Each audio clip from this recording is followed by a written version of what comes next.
आज के इस वीडियो में हम कक्षा 10 गणित अध्याय नंबर 5 समांतर श्रेणी के बारे में जानने वाले हैं। सबसे पहले हम देखेंगे कि समांतर श्रेणी कहा किसे जाता है। जैसे कुछ संख्याएं लिख रखी हैं 2, 4, 6, 8 और 10। इसे फिलहाल के लिए हम एक अनुक्रम कहेंगे, एक सीक्वेंस कहेंगे। अगर आप बता पाएँ कि 10 के बाद क्या आएगा, जैसे यहाँ नज़र आ रहा है कि 12 आ रहा है, फिर 14 आएगा और फिर 16 आएगा, तो यहाँ हमने एक नियम का पता लगा लिया कि आगे वाला पद पीछे वाले पद में 2 ऐड करने से आएगा। अब ये अनुक्रम नहीं रहा, इसको हम क्या कहेंगे? श्रेणी कहेंगे। क्या कहेंगे? श्रेणी। श्रेणियाँ 3 तरह की होती हैं। सबसे पहला समांतर श्रेणी, जिसके बारे में हमें पढ़ना है। उसके बाद होता है गुणोत्तर श्रेणी और हरात्मक श्रेणी। गुणोत्तर और हरात्मक के बारे में थोड़ा सा आपको बता देता हूँ।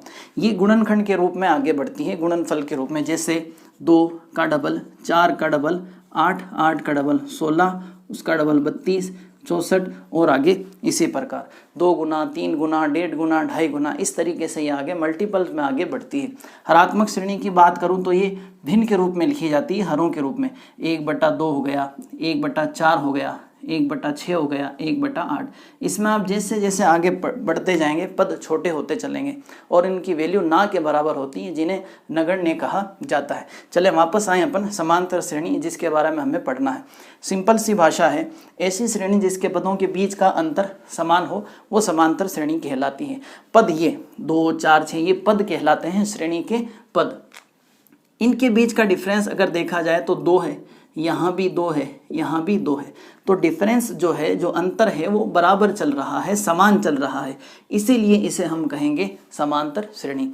अब समांतर श्रेणी के कुछ पार्ट्स देख लेते हैं, इसके हिस्से क्या क्या होते हैं। सबसे पहले नंबर पर जो बैठा रहेगा उसे हम प्रथम पद के नाम से जानेंगे, जिसको आप ए से भी दर्शा सकते हैं और A1 से भी दिखाया जा सकता है।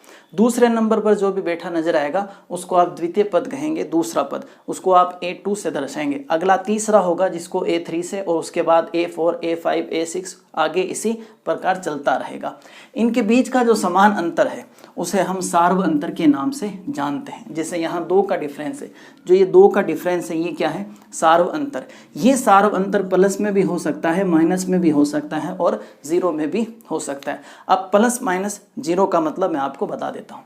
जैसे यहाँ ये श्रेणी जैसे जैसे आगे बढ़ रही है, पद बड़े होते जा रहे हैं, तो यहाँ का जो सार्व अंतर है वो प्लस का है, मतलब आगे का पद 2 ऐड करने से आ रहा है। जहाँ भी सार्व अंतर माइनस में होगा, श्रेणी के पद छोटे होना शुरू हो जाएंगे।